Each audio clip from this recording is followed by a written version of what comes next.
Let's go back into the Massmart story.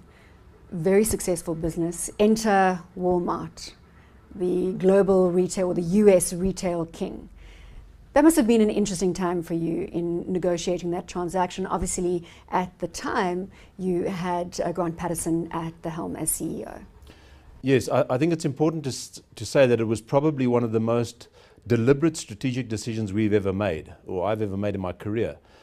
We had decided way back that in building Massmart, we should build a business that was so good that an international player would think twice about coming in here, and secondly, would prefer to buy us rather than doing that. So my first visit to Bentonville happened in 1990.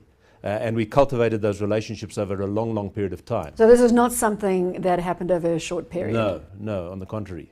The transaction was absolutely Grant's. I mean, I was the chairman of the company at the time, and he must take credit for the actual deal. But the development of the relationship was something that was done over a long period of time, and in many, many respects, we molded ourselves on Walmart. I mean, Walmart was a general merchandise business that became the biggest food business in America.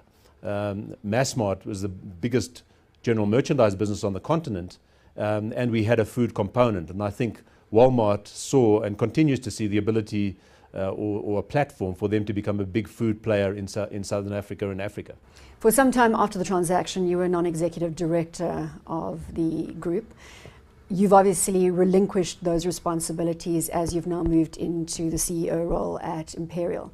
But before we move off the Massmart-Walmart transaction, do you feel that the synergies, looking outside now in, do you feel that the synergies have been reaped? I think it's inappropriate for me to comment on Massmart. When I was the CEO, I would answer any question. When I ceased to be, I left that to the management, and I think that you should ask those questions today of Guy.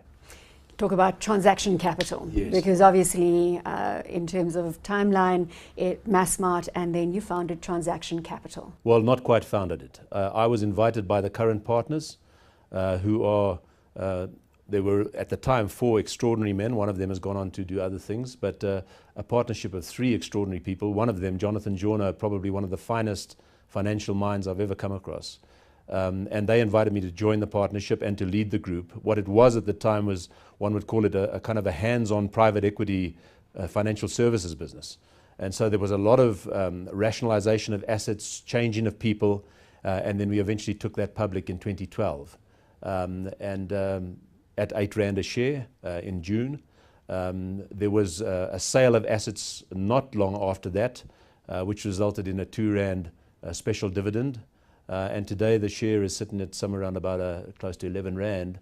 So I think there's been a real nice creation of value. But once those 2 assets had been sold, it was a relatively small business, and I don't mean this arrogantly, but at the same time, David Hurwitz was a great successor and in the wings and able to take it forward. And at that time I stood down.